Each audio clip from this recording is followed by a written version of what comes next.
Buenos días, compañeros. Nosotros somos el equipo número 5 presentando el tema número 3. Estamos conformados básicamente por los mismos que ayer de Pharma, mi compañera Quetzali, mi compañera Ariadna y yo. Les vamos a dar la René, plática. ¿Vale? espera, es que creo que Víctor todavía no ha empezado a grabar. Es que me aprecio. Ya está frío. Ya comenzó. Ah, ya, ok. Y bueno, les vamos a dar la plática o la clase de la serie cardíaca normal. Ahorita que cambie de diapositiva. Bueno, vamos a comenzar primero con una introducción o con las generalidades. Bueno, como ya hemos visto en diferentes materias, el dolor torácico y la disnea y la neumonía son síntomas frecuentes en pacientes que van a demandar atención médica, especialmente en aquellos que lleguen a urgencias. Por lo tanto, un estudio radiológico del corazón, sumado a un correcto interrogatorio y la exploración física, más posiblemente un electrocardiograma, forman la base fundamental del diagnóstico cardiológico. Y en el tema que nos compete de esta plática, pues, ¿qué es la serie cardíaca? La serie cardíaca son una serie de radiografías que permiten la valoración del corazón y sus grandes vasos desde diferentes perspectivas.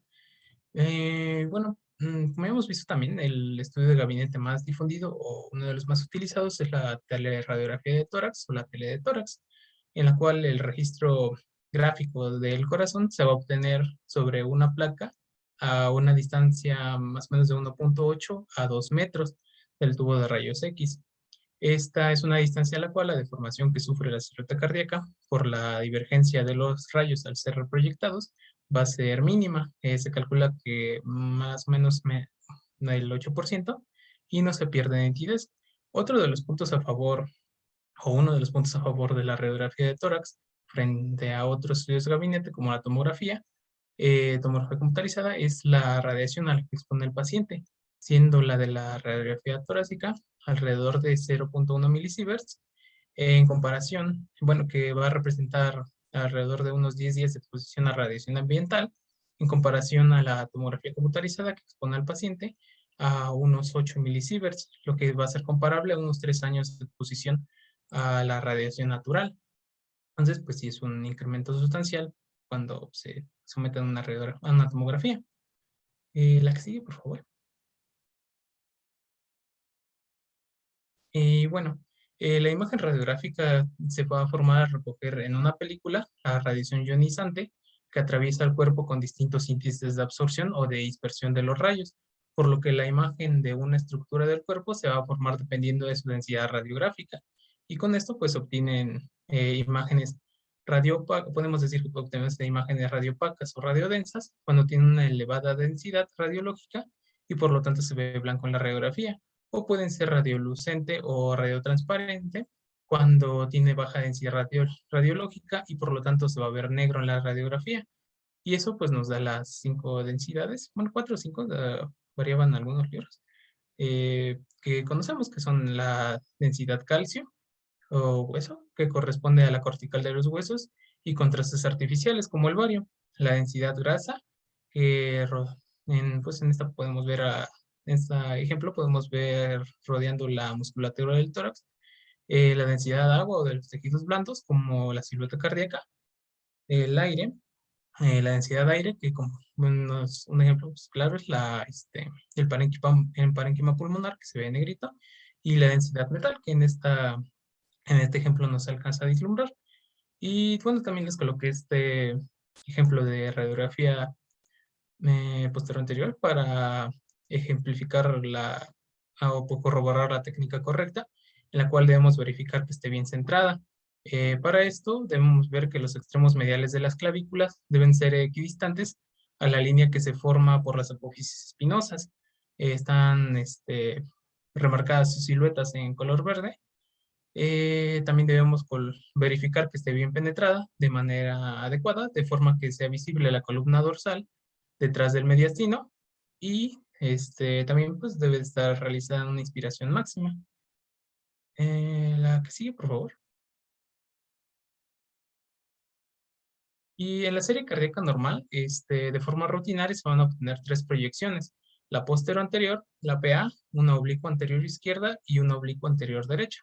En la exposición les presentaremos tanto la posteroanterior como las oblicuas y además las laterales. En estas tres posiciones el sujeto se va a encontrar en bipedestación o de pie y va a apoyar la cara anterior del tórax sobre una placa, de modo que el pedículo vascular queda cerca de ella y así la exageración de su tamaño o del tamaño de la silueta va a ser lo menor posible. Les coloqué una laminilla pues, bastante didáctica, en la que la flecha pues señala la dirección en la que van a atravesar los rayos del cuerpo. En la posición posterior anterior, el sujeto va a apoyar la cara anterior del tórax perpendicular a la dirección de los rayos. En la oblicua anterior izquierda se apoya la cara anterolateral izquierda con una oblicuidad a su eje posterior anterior respecto a la dirección de los rayos de aproximadamente 45 grados. Y en la oblicua anterior derecha sería básicamente lo mismo, pero del lado derecho. Y además, para la lateral, en el caso de la laminilla es la lateral izquierda, la cara lateral del tórax es la que se apoya sobre la placa radiográfica. La que sí. Y bueno, hablando de la proyección posterior anterior, en esta convencionalmente se va a realizar en bipedestación y en una inspiración profunda. En el ejemplo, pues podemos ver una pues remarcada con las estructuras que deberíamos observar, que es la de la derecha y pues una sin eso. En la que está remarcada, de arriba hacia abajo, en el borde derecho de la silueta cardíaca, lo van a conformar la vena cava superior y la aurícula derecha. En algunas ocasiones se puede ver abajo de la aurícula derecha la entrada de la vena cava inferior y en algunos sujetos de edad avanzada el perfil superior puede estar formado por la aorta ascendente, mientras que en el borde izquierdo va a estar conformado por tres arcos que son bien definidos. El botón aórtico, que se va a formar por la transición del arco aórtico o aorta descendente, el arco pulmonar, que está formado por el extremo más distal del tronco pulmonar y el origen de su rama izquierda, y el ventrículo izquierdo. Eh, También la continuación del perfil por arriba del botón aórtico corresponde a la arteria y a la vena subclavia, y la continuación por debajo del ventrículo izquierdo puede ser dada por un área de menor radiodensidad que va a corresponder a tejido adiposo epicárdico. Creo que sí. Y bueno, en esta proyección también podemos obtener el índice cardiotorácico, que pues ya hemos visto también en otras en otras clases, que para este método se calcula midiendo el diámetro transversal del corazón de A a B, dividido por la medida transversal del tórax de C a D. En una clase, pues el doctor también nos había explicado que podemos trazar una línea medio external y de ahí pues se tomaba la distancia a los bordes de la silueta cardíaca de A hacia B y se sumaban. Y también para el diámetro transversal del tórax de C a D, pues se tomaba, me parece también la misma línea medio external. Y el diámetro transverso de esta silueta cardíaca no debe exceder el 50% del diámetro transverso de la caja torácica, o sea que debe ser, el índice cardiotorácico debe de ser menor a 0.5, normalmente. La que sí.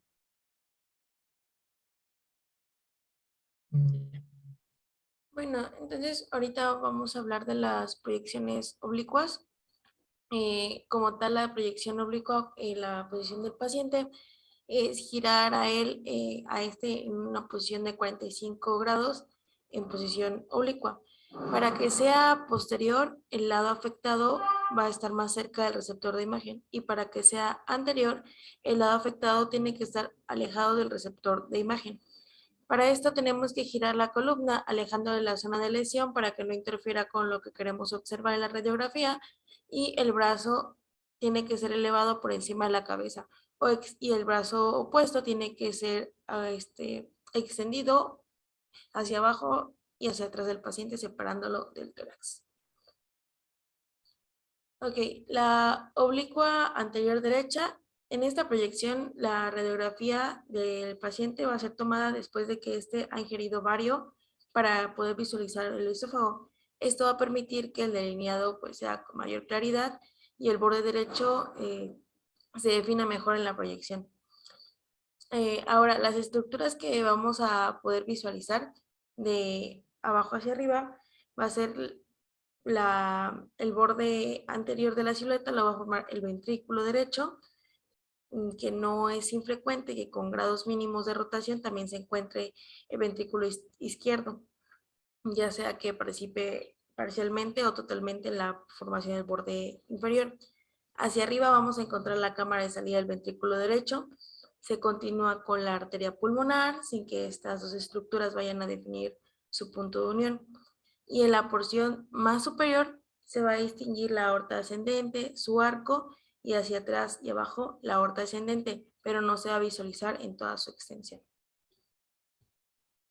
Y aquí podemos visualizar todas las estructuras desde cómo se ve en la radiografía y cómo se ve ya con las estructuras marcadas. Ahora también en una oblicua posterior derecha, de abajo hacia arriba, lo va a formar la vena cava superior y a veces un pequeño segmento de la aurícula derecha, ya que la mayor parte del borde está formado por la aurícula izquierda.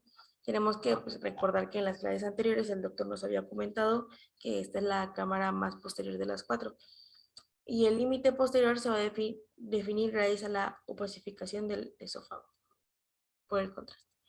Ahora, algo que les quería comentar aquí es de que lo que tenemos que observar en esta proyección va a ser el área máxima del campo pulmonar izquierdo, así como pues la superposición que tiene el otro, la región anterior del campo pulmonar, la tráquea y todo el árbol bronquial izquierdo, las cúpulas diafragmáticas, la cámara gástrica que se encuentra alejada de la columna vertebral. Se van a observar 3 bordes de 3 cavidades del corazón y la silueta cardíaca se va a ver alargada. Ahora, la oblicuo anterior derecha, de arriba hacia abajo, otra vez, vamos a ver el perfil anterior de la silueta. Está formado por el arco aórtico y la aorta ascendente del el atrio derecho y el ventrículo derecho. También vamos a hacer notar que en esta proyección la arteria pulmonar no va a formar parte del perfil cardiovascular. Y aquí, igual, ¿qué tenemos que visualizar en esta proyección? Bueno, lo mismo, el área máxima de campo pulmonar, la porción anterior del pulmón izquierdo, que se va a superponer con la sombra de la columna. Vamos a visualizar la tráquea, la carina traqueal y el bronquio derecho, así como las cúpulas diafragmáticas, que estas se encuentran entrecruzadas. La cámara gástrica, superpuesta a la sombra de la columna, podemos ver incluso la burbujita gástrica. Se observan los 4 bordes de las 4 cavidades del corazón y la silueta cardíaca se va a ver en forma redondeada.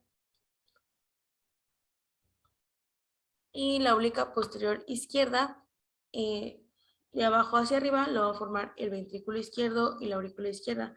Sobre la superficie posterior superior de la sombra de la aurícula izquierda se va a ver la radiotransparencia del bronquio principal izquierdo.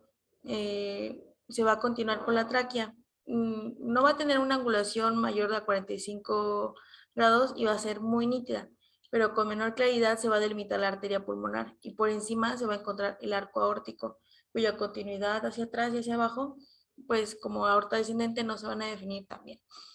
Tengamos en cuenta que las proyecciones posteriores oblicuas no son tan usadas porque, bueno, en realidad no son tantas estructuras que se van a poder visualizar, por eso se prefieren mejor las anteriores.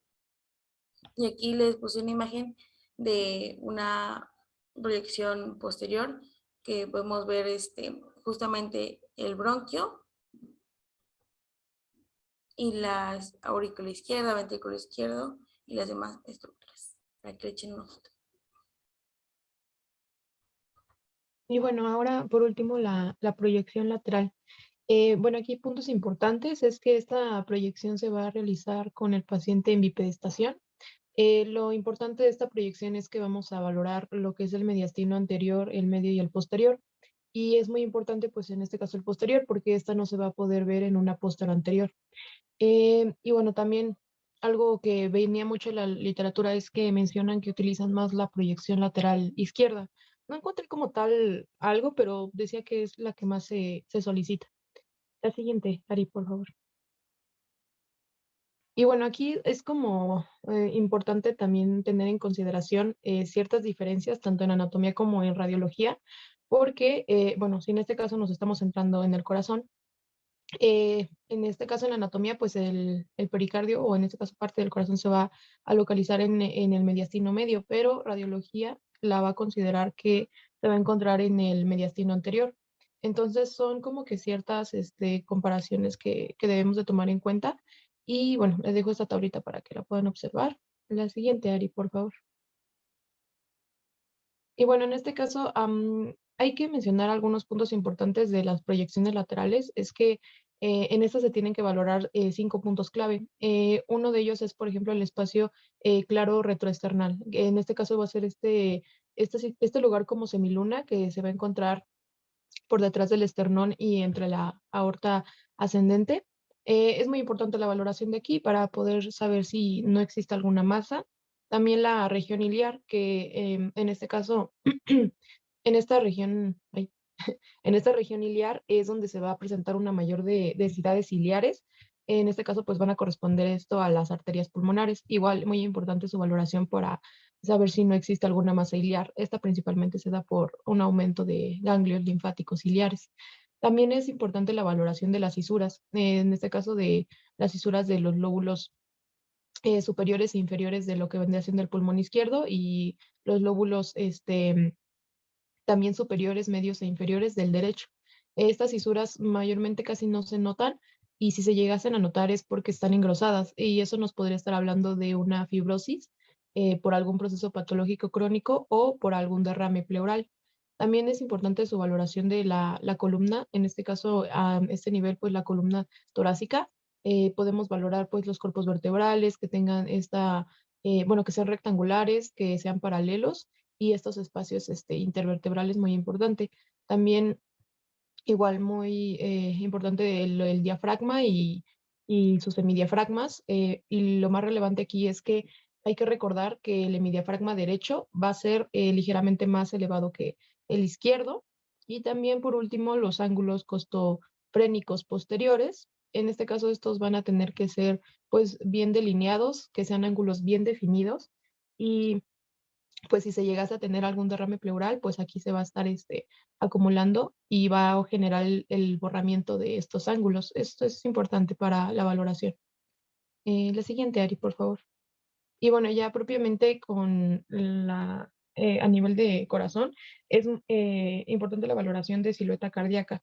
En este caso, hay que valorar dos cosas muy importantes, que son los bordes, tanto el borde anterior y el borde posterior y vamos a mencionar cada una de las cavidades. En este caso, algo muy importante que hay que tomar en cuenta es que en una proyección lateral no vas a poder ver la aurícula derecha. Y esto es porque en este caso va a ser una cavidad que va a estar superpuesta. Pero más sin en cambio, ahorita como lo mencionó Ari, la aurícula derecha no se ve en la proyección lateral, pero sí se ve en una oblicua anterior, tanto izquierda como derecha. Eso es como un punto clave que deben de recordar.